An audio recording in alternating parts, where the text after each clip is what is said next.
प्यारे दोस्तों, एक बार फिर से हम लोग हाजिर हैं क्लास 9th के इस नए सेशन में, जो कि बायो का ये नया चैप्टर स्टार्ट हो रहा है, जिसका the basic unit of light यानी कि सेल चैप्टर के बारे में आज हम लोग डिस्कशन करने वाले हैं। इससे पहले भी इसके हम लोग कुछ पोर्शन को कवर कर चुके हैं। आज का जो सेशन रहने वाला है ये सेल के इंटरनल पार्ट के बारे में रहने वाला है, यानी कि सेल ऑर्गेनली के बारे में रहने वाला है। सेल के अंदर पाए जाने वाले सभी प्रकार के ऑर्गेन के बारे में रहने वाला है। तो ऑर्गेनली सबसे पहले हमने चर्चा किया है। ऑर्गेनली के बारे में जानने के लिए आपको यह समझना होगा कि विभिन्न प्रकार के सेल के ऑर्गेन को मिलाकर हम उसे सेल ऑर्गेनली कहते हैं। तो इस सेशन को आज स्टार्ट करते हैं। इसमें देखते हैं कि सेल के अंदर कितने प्रकार के पदार्थ पाए जाते हैं, कितने प्रकार के ऑर्गेन पाए जाते हैं, क्या वे सभी के सभी लिविंग हैं या कुछ ऐसे भी हैं जो कि नॉन लिविंग हैं, उसे हम लोग किस प्रकार से देख सकते हैं। कुछ को हम लोग इलेक्ट्रॉन माइक्रोस्कोप की मदद से देख सकते हैं, कुछ को हम लोग लाइट माइक्रोस्कोप की मदद से देख सकते हैं। अलग अलग तरह के माइक्रोस्कोप से हम लोग नए नए पदार्थों को देखने का प्रयास करने का अध्ययन करेंगे। तो देखते हैं इसमें सबसे पहले टॉपिक जो हमारा वो है स्ट्रक्चर ऑफ सेल।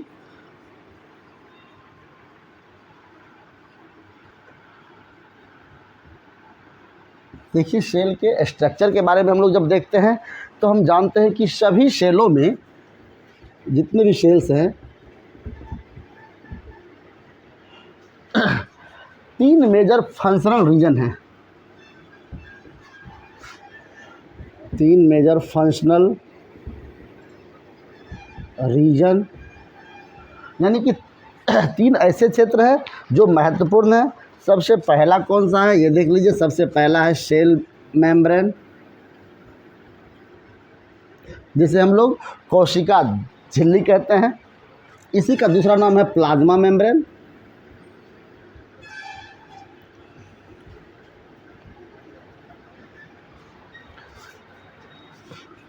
और किसी किसी पदार्थों में सेल वाल भी पाया जाता है, जिसके बारे में भी चर्चाएं होंगी।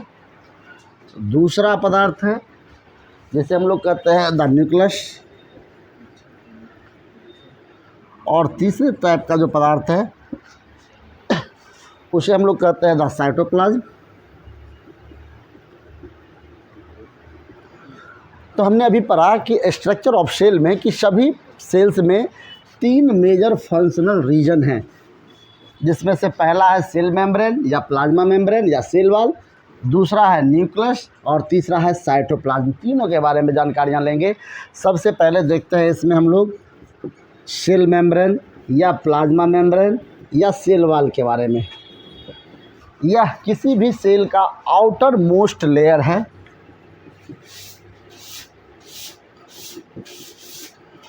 यानी कि आप अगर कभी देखते होंगे कि कोई भी अगर हम सामान खरीदते हैं तो उसके ऊपर एक प्रोटेक्टिव लेयर चढ़ाया जाता है। तो ये सेल का एक तरह से प्रोटेक्टिव लेयर है, जिसके मदद से सेल सुरक्षित रहने का प्रयास करता है। सेल के बाहरी चीज़ें उसको परेशान नहीं करती, उससे दिक्कतें नहीं पैदा करती। एक प्रकार का ये कवर एक तरह का है, कवरिंग एलिमेंट इसे कहा जाए। इसका बाहरी बाउंड्री कहा जाए, आउटर बाउंड्री है यह, जो सेल्स को सुरक्षित रखने का प्रयास करता है।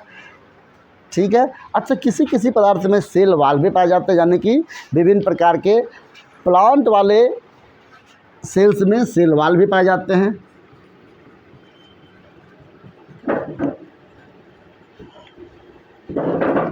ये दोहरी झिल्ली है, यानी कि डबल लेयर का प्रोटेक्शन है। ये स्पेशली प्लांट में पाया जाता है। अच्छा, देखते हैं साइटोप्लाज्म के बारे में भी। अगला देखिए, दूसरा है हमारा द न्यूक्लियस।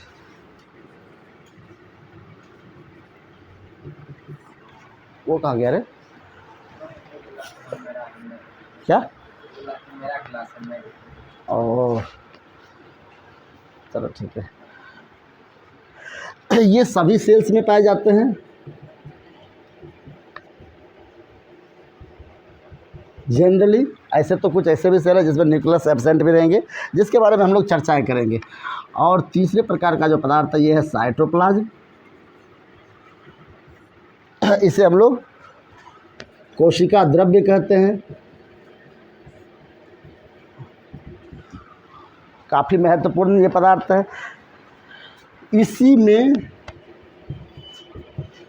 इसी में सारे सेल्स ऑर्गन पाए जाते हैं।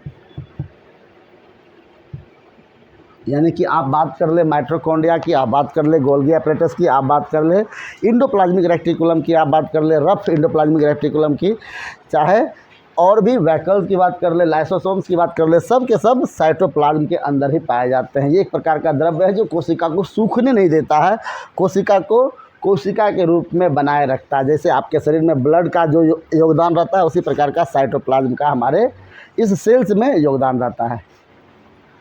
अच्छा, ये सभी अंग जो हैं इसे हम लोग कैसे देख पाए? तो इसमें से कुछ अंग ऐसे हैं जिसका हम लोग लाइट माइक्रोस्कोप की मदद से देख पाते हैं। तो लाइट माइक्रोस्कोप जो है उसके मदद से हम लोग देखते हैं ज़्यादा अंगों को।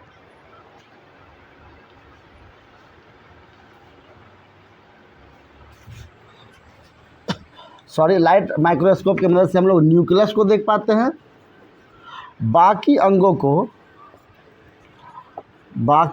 को हम लोग इलेक्ट्रॉन माइक्रोस्कोप से देख पाते हैं।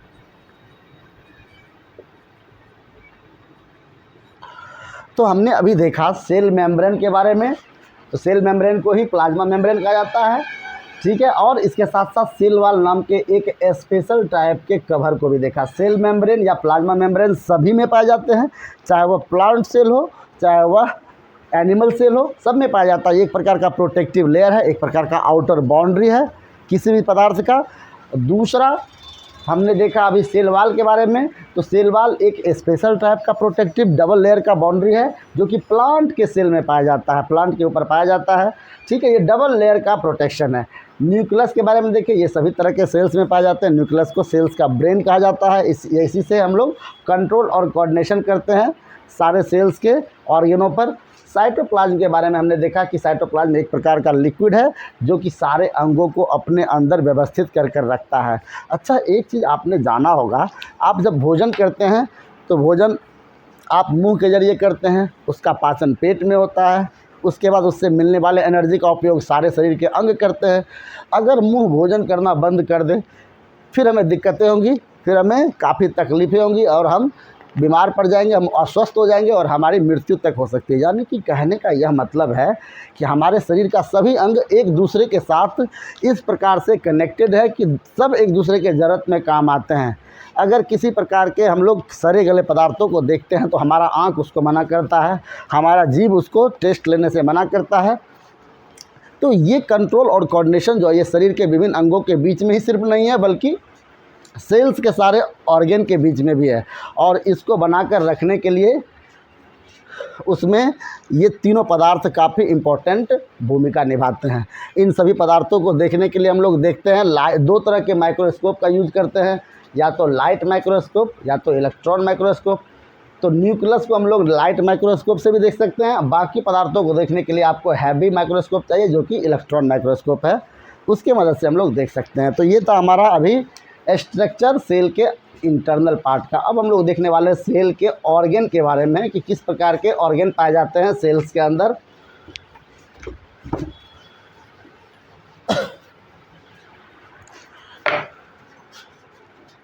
बात की जाए सेल्स के ऑर्गन की, यानी कि सेल्स ऑर्गेनली की,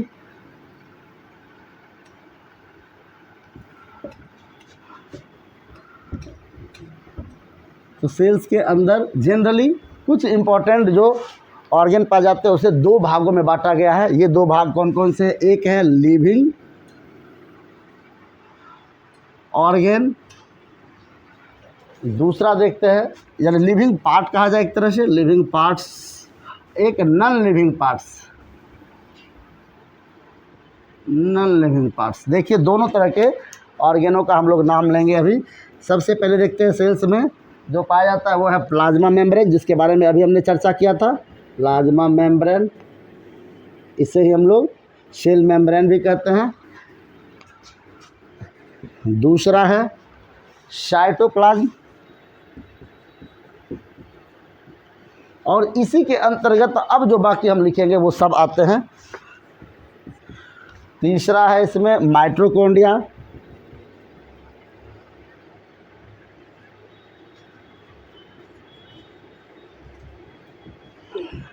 चौथा है गोल्गी एपरेटस,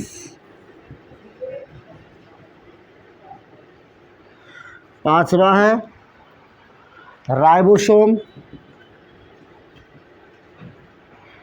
छठा है, क्या कोई दिक्कत आ रही है क्या, लाइसोसोम, अगला है सेंट्रियोल, अगला है प्लास्टिड,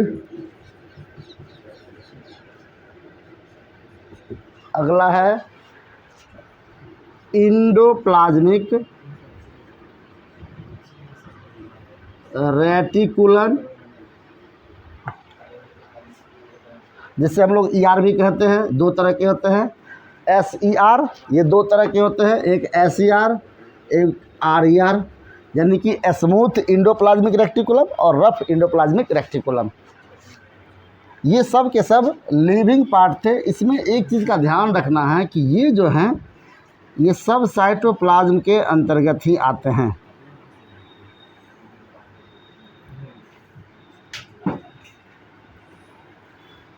ये साइटोप्लाज्म के अंतर्गत ही आते हैं। आपको हमने अभी तुरंत बताया था कि साइटोप्लाज्म के अंतर्गत कई प्रकार के ऑर्गन पाए जाते हैं। ये सब के सब लिविंग पार्ट हैं हमारे सेल्स के। देखते हैं कुछ नॉन लिविंग पार्ट्स के बारे में भी। तो हमारे सेल्स के कुछ नॉन लिविंग पार्ट में से पहला है सेल वॉल, दूसरा देखते हैं इसमें है वैक्यूल्स,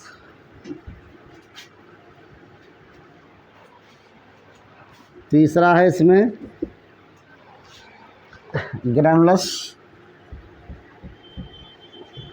तो हमने देखा अभी सेल ऑर्गेनली यानी सेल ऑर्गन के इन सभी पार्ट्स के बारे में, जो कि प्लाज्मा मेम्ब्रेन था, जो कि सबसे बाहर का पदार्थ है, ठीक है, इस प्रोटेक्टिव लेयर है। साइटोप्लाज्म एक प्रकार का द्रव्य है जो कि अपने अंदर कई तरह के ऑर्गेनों को रखता है। माइटोकॉन्ड्रिया का भी आपने नाम सुना होगा, आगे भी हम आपको बताने वाले हैं। तो माइटोकॉन्ड्रिया हमारे सेल्स का किचन हाउस है, गोल्गी एपरेटस है, जो कि हमारे सारे भोजनों को एक जगह से दूसरी जगह एनर्जी को ट्रांसफ़र करने में मदद करने वाला पदार्थ है। राइबोसोम है जो कि प्रोटीन बनाने का काम करता है। Lysosome, centriole, plastids, endoplasmic reticulum, ये तरह तरह के एनर्जी पावर को सप्लाई करने में मदद करते हैं। वही सेल वॉल जो है वो प्रोटेक्शन का काम करता है। वैक्यूल जो है वो पानी को उपलब्ध कराने का काम करता है। ग्रैनुलस हमारे सेल को सूखने से बचाने में मदद करता है। तो ये सभी के सब ऑर्गन हमारे सेल से जुड़े हुए थे, जिसके बारे में हमने अभी देखा। अब सबसे पहले हम लोग प्लाज्मा मेम्ब्रेन्स के बारे में देखने वाले हैं।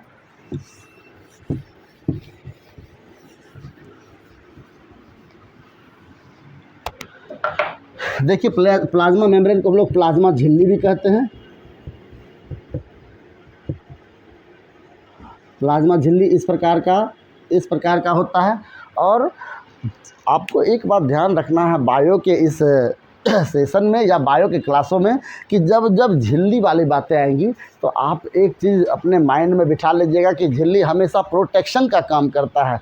चाहे वह ब्रेन के अंदर का झिल्ली हो, चाहे वह प्लाज्मा मेम्ब्रेन वाला हो, चाहे कोई और झिल्ली हो, वो हमेशा और हमेशा सुरक्षा के दृष्टिकोण से ही हमारे शरीर में पाया जाता है, हमारे शरीर में फॉर्म होता है। देखते सेल के अंदर का जितना भी मोस्ट ऑर्गन जो है,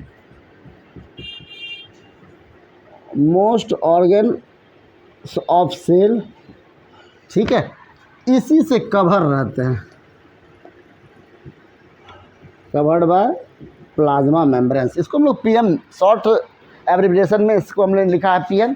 जैसे कि आपने सुना होगा अभी आपको तुरंत बताया माइटोकॉन्ड्रिया के बारे में, क्लोरोप्लास्ट के बारे में, लाइसोसोम्स के बारे में, पेरोक्सीसोम के बारे में, गोल्गी एपरेटस के बारे में, वैक्यूल्स के बारे में, सब के सब इसी से कवर रहते हैं। चाहे किसी भी तरह का सेल हो, चाहे वह किसी जीव जंतु का सेल हो, पशु पक्षी का सेल हो, चाहे वह एक्वेटिक एनिमल का सेल हो, सभी में प्लाज्मा मेम्ब्रेन्स उपस्थित रहेंगे और वह एक झिल्ली के समान उसके ऊपरी भाग में मौजूद रहेंगे, जो उसकी सुरक्षा में काफ़ी इम्पोर्टेंट भूमिका निभाते हैं।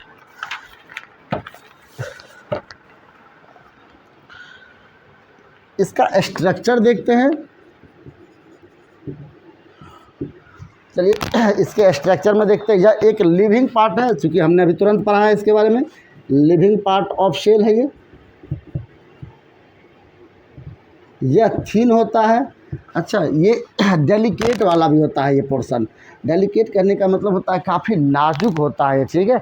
मतलब यह झिल्ली कुछ इस प्रकार के होते हैं जिसको आसानी से तोड़ा जा सकता है, लेकिन यह शरीर में इसीलिए दिया भी जाता है कि पहले ये टूटे तब जाकर कोई और पदार्थ इसके अंदर वाला खतरे में आएगा। तो सामने झिल्ली को इसीलिए दिया जाता है, सबसे पहले अगर कोई नुकसान भी हो तो इस झिल्ली का हो जाए ताकि दिक्कत ना हो। हमारे इलेक्ट्रिक सर्किट में जो स्थान फ्यूज का है वही स्थान प्लाज्मा मेम्ब्रेन का भी हमारे सेल्स में। फ्यूज को आपने देखा होगा इलेक्ट्रिसिटी में कि आपके घरों में इलेक्ट्रिक सर्किट में जब फ्यूज लगाया जाता है तो किसी प्रकार से हाई वोल्टेज या किसी प्रकार का कोई दिक्कत आता है तो सबसे पहले आपके घरों का वो फ्यूज उड़ता है, और फ्यूज उड़कर आपके अन्य जितने भी डोमेस्टिक अप्लायंस है उसको सुरक्षित कर देता है। तो फ्यूज खुद खराब होकर अन्य सभी पदार्थों को बचा लेता है। वही काम प्लाज्मा मेम्ब्रेन भी कर रहा है यहाँ पर। वो खुद समाप्त होकर अन्य पदार्थों की रक्षा करता है जो कि सेल के अंदर पाए जाते हैं, ठीक है। यह 7 mm ठीक होता है, मतलब इसकी मोटाई 7 mm है, काफ़ी नहीं के बराबर है। और माइक्रोस्कोप से अगर देखा जाए, बाय माइक्रोस्कोप, तो यह एक पतला लाइन की तरह दिखेगा। इस तरह का बहुत पतला लाइन, हम तो अभी मोटा खींच दिए लाइन, काफ़ी पतला लाइन दिखेगा ये, ठीक है। इसी तरह का ये दिखता है लाइन के भांति। लाइन के भांति ये दिखता है। अच्छा, इसका निर्माण कैसे होता है, फॉर्म होता है इसका, तो ये जो है ये किस चीज़ से बनता है, तो फॉस्फोलिपिड से बनता है। लिपिड शब्द आप जब सुनते होंगे तो हमसे कई बार आपने पिछले क्लासों में भी यह सुना होगा कि लिपिड यानी कि फैट्स के बारे में बातें की जा रही है। यानी कि इसका जो निर्माण होता है वो जब हम भोजन करते हैं तो उससे मिलने वाले प्रोटीन्स, फैट और प्लस कार्बोहाइड्रेट वाले पदार्थों से होता है। यानी कि हम लोग दाल वगैरह खाते हैं, अंडा वगैरह खाते हैं, मांस मछली खाते हैं, जिससे घी खाते हैं, प्रोटीन मिलता है, फैट मिलता है, और चावल, आलू, गाजर और तरह तरह के पदार्थों से जिससे हमें कार्बोहाइड्रेट्स मिलते हैं, उन सब से मिलकर बनता है हमारा फॉस्फोलिपिड्स। और फॉस्फोलिपिड्स से हमारा ये प्लाज्मा झिल्ली तैयार होता है जो कि हमारे सेल का सबसे पहला ऑर्गन है। तो इसके बारे में हमने भी चर्चाएं शुरू कर दी है। अगले क्लास में, ये तो छोटा सा सेशन था, अगले क्लास में हम जब देखेंगे तो इसमें हम लोग देखेंगे पावर हाउस ऑफ, यानी कि किचन ऑफ, यानी कि एनर्जी हाउस ऑफ सेल्स के बारे में, जिसमें देखेंगे हम लोग माइटोकॉन्ड्रिया के बारे में, जिसमें हम लोग देखेंगे क्रैब साइकिल को अच्छे से समझेंगे, जिसमें हम लोग देखेंगे कि सेलुलर रिस्पायरेशन और फोटोसिंथेसिस के बीच में क्या अंतर है। इसके अलावा हम लोग रिस्पायरेशन के और भी तरीके को देखेंगे, जैसे कि एरोबिक रिस्पायरेशन, एनएरोबिक रिस्पायरेशन के बारे में देखेंगे, वैकल्स के बारे में देखेंगे, centrosome, lysosomes, suicide house of यानी सुसाइड बैग्स ऑफ सेल किसे कहा जाता है, इन सभी चीज़ों के बारे में एक अच्छा सा इंटरेस्टिंग क्लास लेने वाले हैं।